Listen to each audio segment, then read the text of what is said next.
They killed him. He told them, if you kill me, I'm going to come again on the third day. Destroy this temple. On the third day, the temple is going to be built again. So they thought he was joking. So by Jesus' death and resurrection, the power of death was defeated. Or rather, is defeated. So wherever you hear my voice this morning, I want to tell you that you are highly blessed. If you're a Christian, and if you're not yet born again, I think there is no other way. Not I think, I'm sure there is no other way. Praise God. Alright, last Sunday we started looking at Christian walk with God. And we mentioned a few things that to walk with God is spiritual. To walk with God is spiritual. Please don't get distracted, okay? So you can see me, Abi? Can you see me? Yes, sir. And you can hear me, right? Yes, sir. Alright, please don't get distracted. Amen. Amen. Amen. Amen. Because of some of our brothers, so let's stream online so that they can actually get to partake from the service. So we looked at Christian walk with God and said to walk with God is not just something you do casually. Walking with God is spiritual. We established that last Sunday, right? And we looked at a few scriptures, Romans chapter 8. So to be carnally minded is what? Is death.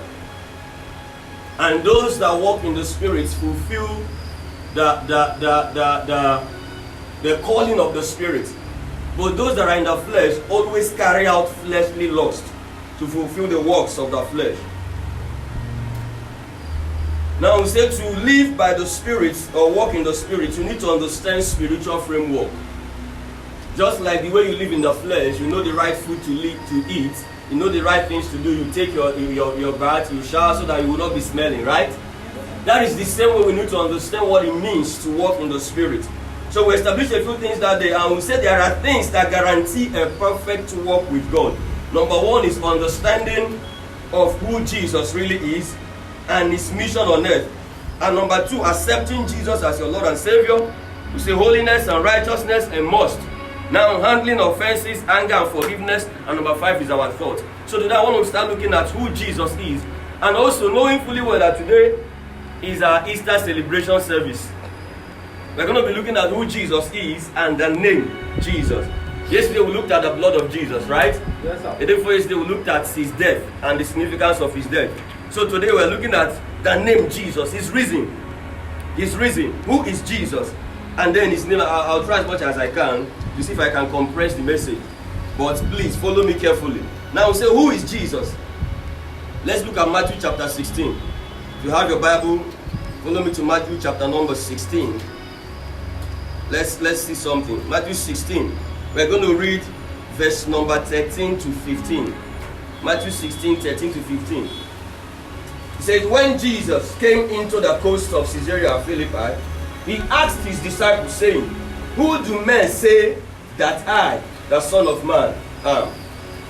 And they said, some say thou art John the Baptist, some say Elias, and others Jeremiah, or one of the prophets.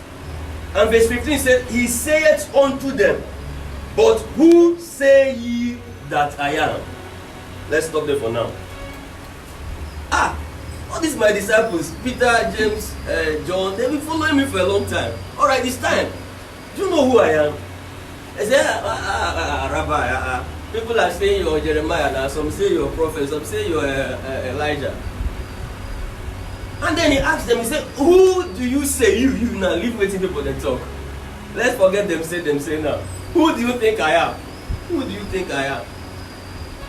Praise God. Now, this is a personal question. A lot of times people dispute who Jesus is. But by this message this morning, we are not going to look at anybody's face, alright? We are going to establish the fact some religion or some believe that Jesus is not the Son of God, okay? So many of them believe whatever thing they believe, that is their opinion. But as far as we are concerned as Christians, we believe Jesus is the Son of God. Now let's continue. He said what Jesus said about himself. Let's look at John briefly. We are going to look at a few scriptures. John chapter number 8. John chapter number 8 and see the reactions of people. John chapter number 8. John chapter 8. Are you in John chapter 8? Please, let's be fast about it. John chapter 8. Let's look at 58. John 8:58. 58 says, Jesus said unto them, verily, verily, I say unto you, before Abraham was, I am. Listen, verse 57 said, then said the Jews unto him, thou art not yet 50 years old, and hast thou seen Abraham? He told them in verse number 56 that your father Abraham rejoiced to see my day, and he saw it and was glad. Then 58 said, Jesus said unto them, very, very, I say unto you, before Abraham was, more confusion, right? He said, even your great-grandfather Abraham, he saw me. And these are the Jews, those that understand it, they understood the law, the prophets. They read scrolls, scribes, they understand these things. But they are becoming very confused. And they asked him, who will be this man? He said, come, your papa Abraham, even the one when he write the law, Moses, before them I was.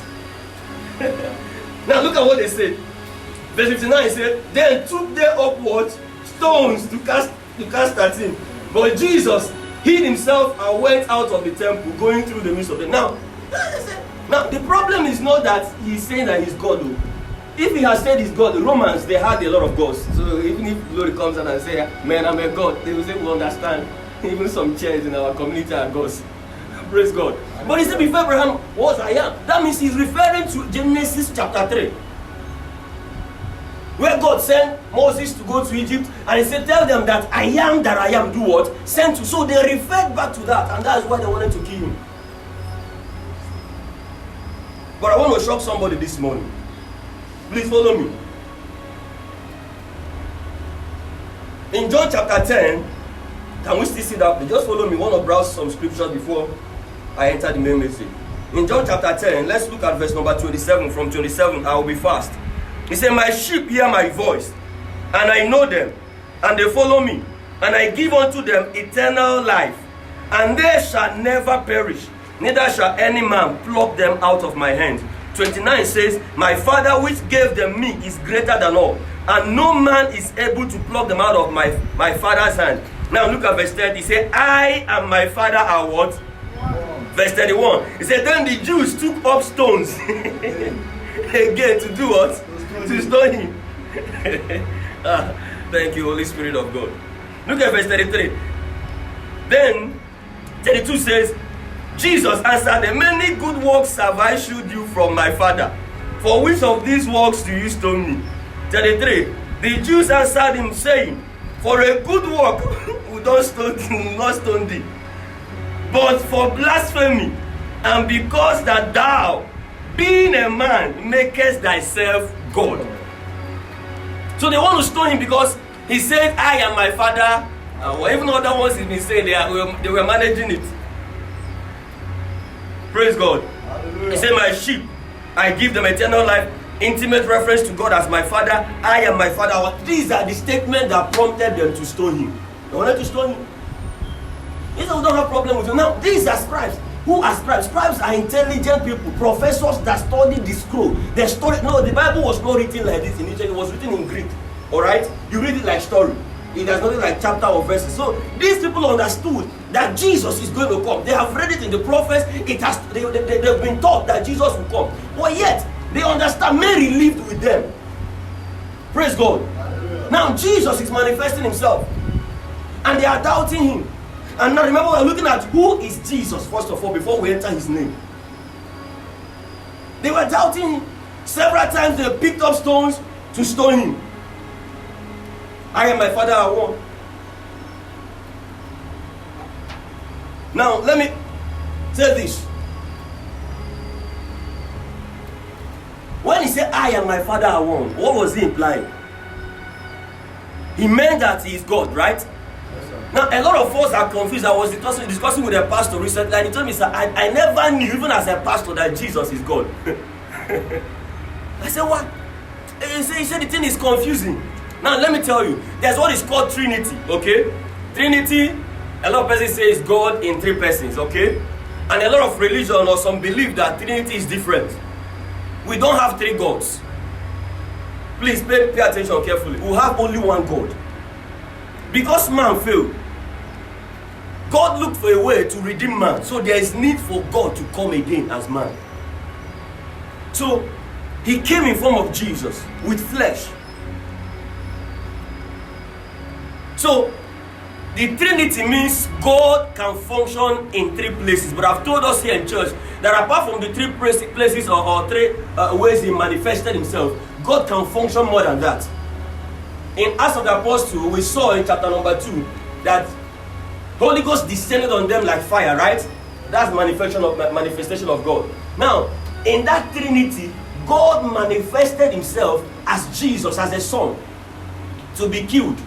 Now, when Jesus left the earth, he now came back as Holy Spirit that you can't see, but you will feel him. Are we together? So is God functioning in three places that we can understand?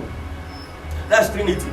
Now, I want to emphasize this morning, that Jesus is God. Matthew chapter number 15. Let's go back to that Matthew 15. Let's see something now. Matthew chapter 15. Praise God. Now let's look at from verse number 15 now. Matthew 16. Let's look at from 15. Now 15 says, he said unto them, but who say ye that I am? None of the disciples could answer this question. None. I will tell you why. And look at verse number 16. Only Peter. And Simon Peter answered and said, thou art the Christ, the Son of the living God. Verse 17. And then Jesus answered and said unto him, blessed art thou, Simon Bar-Jonah, for flesh and blood hath not revealed it unto thee, but my Father which is in heaven. Kai.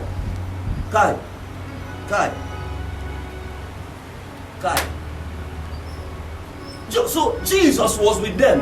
They have followed him. They are calling him Rabbi, but they don't know who he is. I don't know if I'm talking to somebody this morning. And suddenly he wants them to know. And he said, who do men say that I am?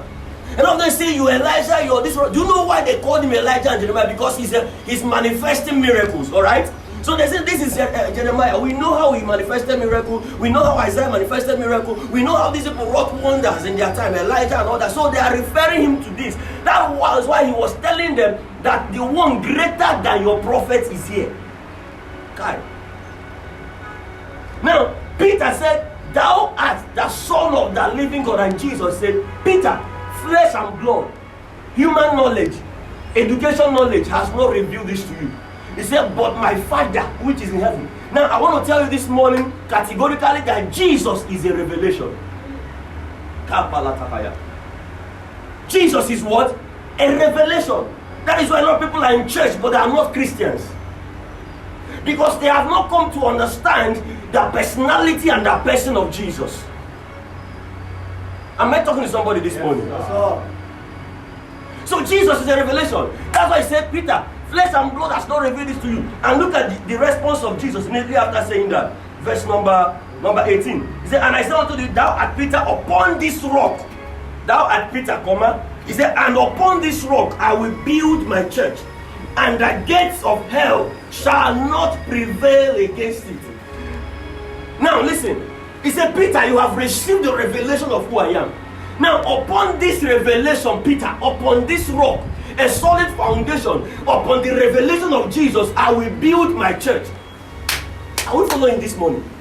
Upon the revelation of who Jesus is, I will build my church. He said, and when I build it, the gates of hell shall not prevail against it. Now listen, so many churches are planted without the revelation of Jesus. They were built on prophecy. They were built on church doctrines. Don't wear trousers, wear skirts, don't wear this one, don't do this one, don't do that one. Because they don't have the revelation of Jesus. So many things happen to us at times. We shout my mama or my papa. Some people will even shout Jesus, but they don't know who Jesus is. So Jesus is a revelation. And he said, Peter, upon this revelation, some pastors have interpreted it, Peter, upon this rock. It is upon Peter that church is built. So they honor Peter, they respect Peter. But this is not what the Bible says. He said, upon the revelation, upon Peter, not upon Peter. There is a comma after Peter. He said, Peter, upon the revelation, upon an understanding of who I am, I will build my church. And he said that gates of hell shall not do what? Prevail against it. Now, if you go further, after saying that, Jesus said, and I will give unto thee By the time you understand who I am, you understand that sickness is defeated. You understand that poverty is defeated. He said, and then after the revelation, after building my church, I will give unto thee the keys of the kingdom of God. Kingdom of heaven. I've explained kingdom of heaven. I've told that kingdom of heaven is different from the kingdom of God. And kingdom of heaven is on earth. Alright? Praise God. But this is not the time to start explaining this again. He said, I will give you the kingdom of the earth. Kingdom of heaven is the earth here. So I will give you authority over every principality on the earth. That whatever you bind in heaven. Listen, kingdom of heaven is not kingdom of God. If it's where God lives, you don't need to bind anything. Are you with me? Yes, sir. If it's kingdom of heaven, maybe where God is seated, you don't need to bind anything. But one I'm going to take time to explain it. The kingdom of God is the one that is going to come when the rapture takes place. Okay, we'll go and meet Jesus. Now, when he comes back to earth, that's kingdom of God, coming back to rule in righteousness. But the kingdom of heaven is the one we are in right now. This is the kingdom of heaven, where we dominate. So he has given us the key to dominate the earth. If we understand who Jesus is, you will know that no witch doctor can stand and say, I'm going to deal with you. Tell the person, as you sleep this night, you're not going to wake up. Because they don't understand who I am. But because of that, we don't know who Jesus is. You don't have the revelation, we are afraid. If you are traveling, the vehicle do like this. Ooh, we say blood of Jesus, Holy Ghost, fire. For where? Praise God. Hallelujah. And I've told us as a church, if you understand these things, your car, the car you enter cannot somersault. It will do what? Somerstand. Timely death is not your portion. So Jesus is the revelation. And upon that revelation, the church is built. And the gates of hell shall not prevail against the church. Then after having understanding of who he is, he said, I'm giving you now the key of the kingdom of heaven. The key of the kingdom of the earth. That whatever you bind on earth shall be bound in heaven. Most of us are crying over nothing. What you need to do is to stand up and to bind. What you need to do is to understand who Jesus is. If God is for you, who can be against you? Praise God. People are afraid of coronavirus.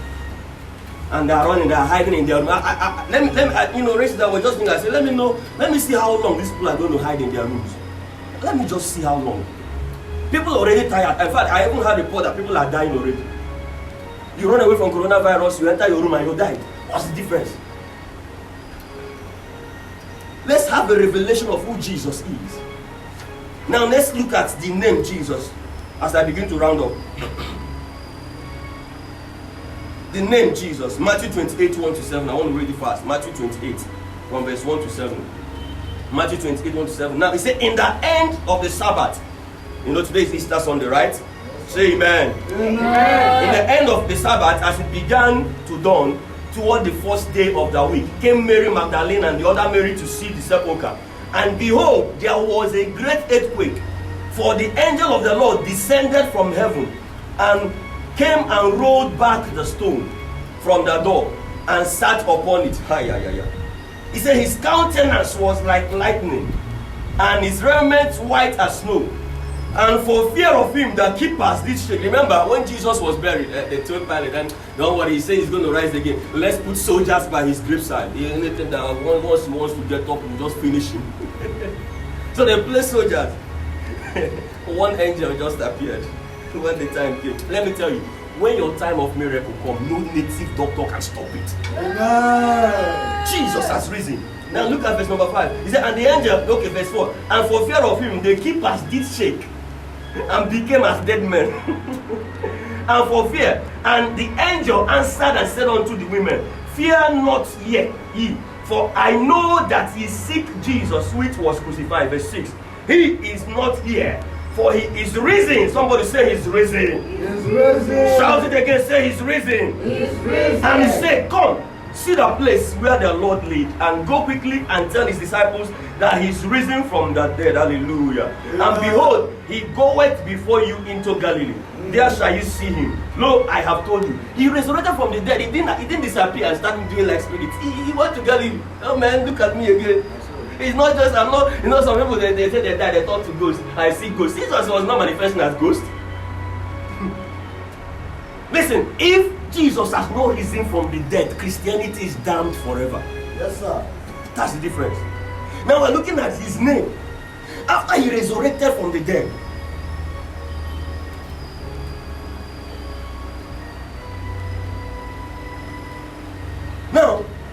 Father gave him a name that is above names, right? Yes, sir. And at the mention of that name, Jesus, every knee shall bow.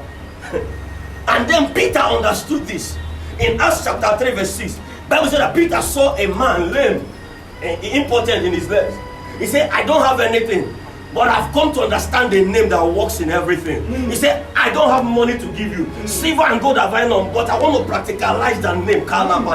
He said, in the name of Jesus, rise up and walk. And the Bible said the man leaped. The man, from that day, they started to be scared of the name Jesus. The government are scared of the name. Now, I don't get to know. The witches are scared of the name. They don't want you to understand how powerful the name of Jesus is. It's not by your age, sir. It's not by your power. It's not by the might.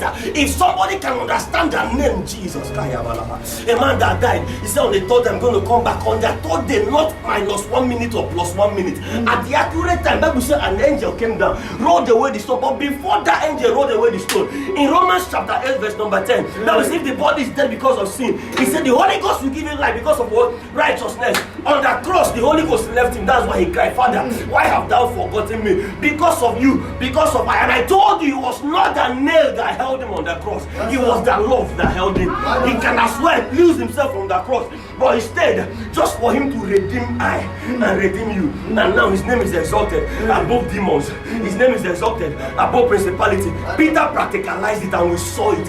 We saw it. The man stood up and began to walk. That man might not be holy. The family might not be born again, but at the mention of his name, somebody shout, Jesus! Jesus!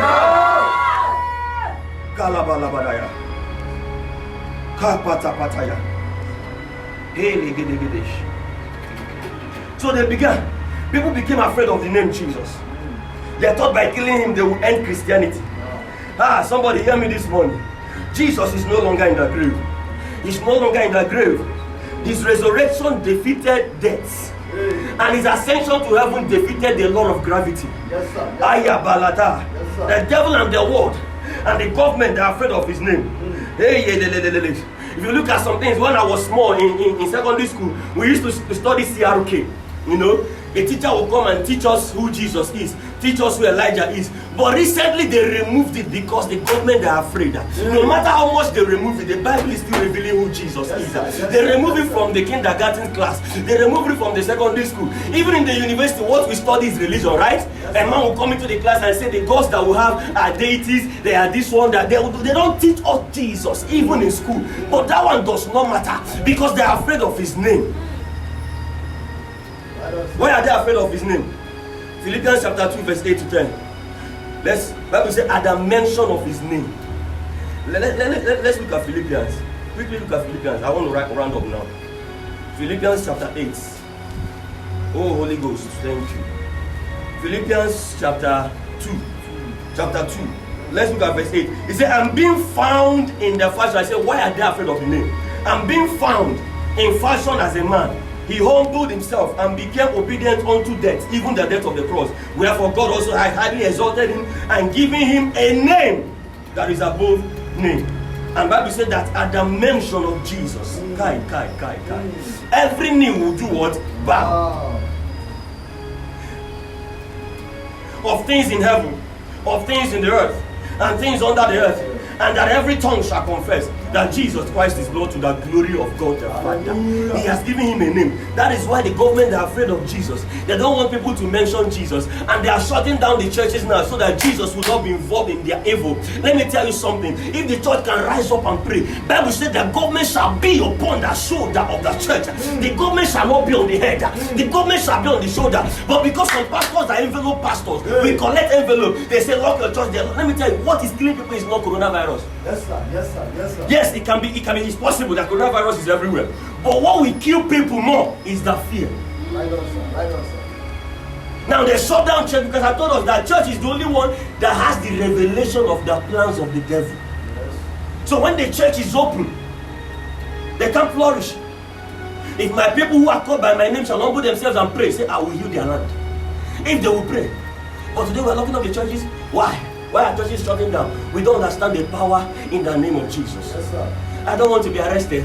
If the government say lock up the church, you open your church, they will arrest you. And so what? And so what? Any deliverance that God cannot give me, let no mortal give it to me. Yes, sir. Yes, sir. Yes, sir. So we're afraid of them. The church is afraid. When the government said that the church shall be upon, the government shall be upon their shoulder. Upon their shoulder, not on the head. So the church is supposed to be the head. In the Old Testament, look at Israel, look at the Jews. Their kings are always, who are the advisors? Advisors of the kings, they are prophets, right? Yes, sir. They are PA, they are prophets. But I told us that our problem is what? Democracy. Government of the people, by the people and for the people. No place for God. So advisor is a man. President is a man. Minister of health is a man. There's no minister of prayer warrior. Before, when a king want to do anything or president, they will consult God. God, should we go to fight? Amen. Amen. Amen. Amen. So they are afraid of the name. The name is a wonder.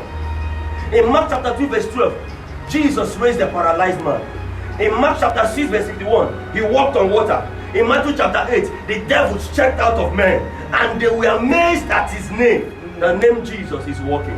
Tell somebody that name is working. The name is working. Tell your neighbor the name is working. The name is working. Tell your neighbor the name they work. The name is working. Listen, he did not say I am finished on the cross.